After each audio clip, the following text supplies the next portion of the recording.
Warning, this video contains team selection and captain choices which some viewers may find offensive. Hey guys, and welcome back to FPL TV. Before looking to the 10th game week of the season, let's first look back to how the team got on in game week 9. On the Saturday of game week 9, things couldn't have got off to a much worse start really. I had 7 players in action and somehow came out of it with a woeful 16 points. Nick Pope was so close to a clean sheet, which would have been my first goalkeeping clean sheet of the season, only for him to concede a consolation goal from 10-man Fulham in the 89th minute. That's a total of 10 points from my goalkeepers so far, and one of the key contributors to a very poor start to the season. Fortunately, Kieran Trippier was subbed off a few minutes before that goal went in, so he at least held on to his clean sheet. But considering what a popular pick Trippier is in FPL, Pope's clean sheet would have been a lot more useful in terms of ranking. In that game, Mitrovic was booked, injured, and subsequently subbed off in the first half. That's 2 blanks in 2 since buying the Serbian now, all the more frustrating considering the incredible form he was in just before buying him. He's truly living up to his reputation as an FPL troll so far, but considering his kind upcoming fixtures, his form for the season so far, and his outstanding underlying numbers, I still have faith in him if he is past fit. So all eyes will now be on Marco Silva's press conference there for an update.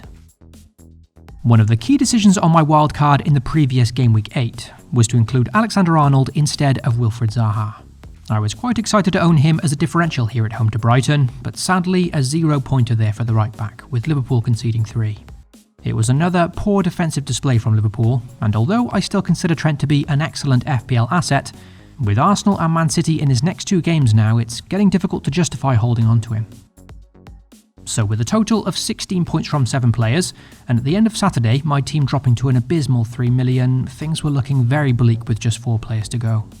Incredibly though, on the Sunday and Monday, 2 of those players in particular changed everything, completely turning the game week on its head and rescued what was looking to be a very poor game week. The inevitable Haaland produced a 23-pointer as captain against United, and for a second game week running, James Maddison has proved to be a superb signing on my game week 8 wildcard, returning 25 points in 2 weeks and injecting just a little bit of life into my FPL season. So for game week 9, in a roller coaster of a game week, I went from 16 points on Saturday to 89 on Monday, and although 89 wasn't an exceptional score, it was still a very, very pleasing one, especially considering just how bad it was looking on the Saturday. I started the game week at 2.4 million and ended it at 1.6, a big rise of 800,000 places. Granted, as I keep saying, this is still very far from where I'd like to be, but 1.6 million is still my highest position of this season so far, and while that's a huge bit of progress no doubt, with all things considered I've got to be happy with that. It also puts me a lot closer to my target of getting inside the top 1 million before the World Cup break, and just goes to show how quickly you can rise when one differential like Maddison comes through. With that, let's move on to game week 10 now, and with 2 free transfers at my disposal, let's discuss my potential transfer plans as well as my current team lineup.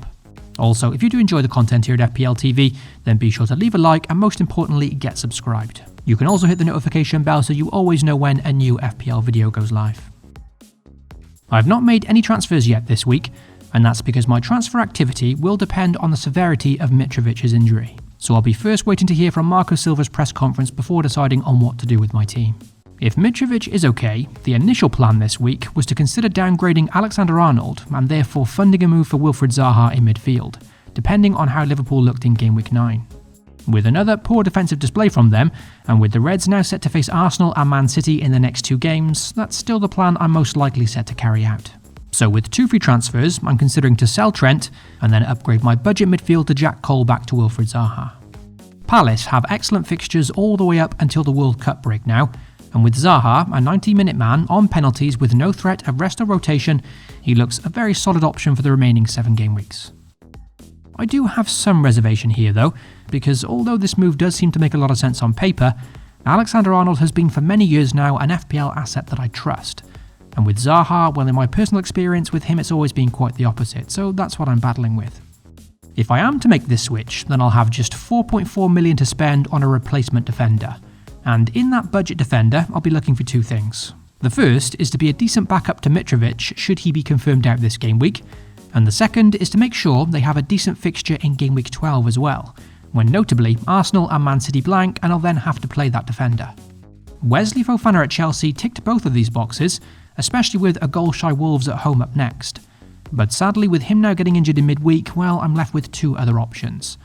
And that's 4.4 million Castagna at Leicester and 4.3 million Guehi at Crystal Palace. Between these two, simply for the added attacking threat of Castagna, who on his day can pop up with an attacking return, I am leaning more towards him. James Justin a consideration too here for 0.1 million less than his teammate, but looking at the underlying numbers, Castagna is offering a bit more goal threat, and that excites me a bit more. Although Leicester haven't been in great form this season, they do have some decent upcoming fixtures, and just maybe, that confidence-boosting win against Forest may have helped them to turn a corner. Regardless, I won't need Castagna every week anyway, but in Game Week 12, he does have Leeds at home, which is a good enough fixture whilst my Arsenal and Man City players blank. As for this game week, well, his opponents Bournemouth have the lowest XG of any team in the league so far. So as a decent backup to Mitrovic in Game Week 10, he has a good chance of a clean sheet there, and with that added bit of goal threat, looks okay for 4.4 million and a good bench option if nothing else. So that's potentially my two free transfers this week, but nothing is confirmed yet. And like I said, the plan first is wait for the press conference of Marco Silva to understand the severity of Mitrovic's injury. Hopefully Mitrovic is fine, and I can carry out the current plan of bringing in Zaha this week. I can then put Castagna as first spot on my bench to act as good backup to Mitrovic should he miss the West Ham fixture.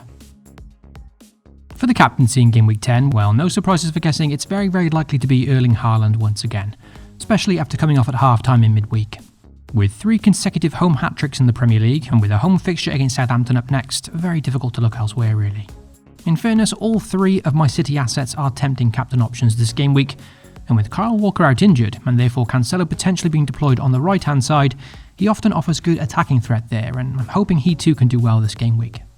It's also worth mentioning that Southampton are one of De Bruyne's favourite opponents to play.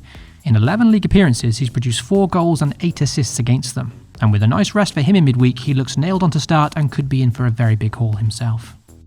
Very difficult to go against Haaland with captaincy here of course, but as a differential, a consideration certainly.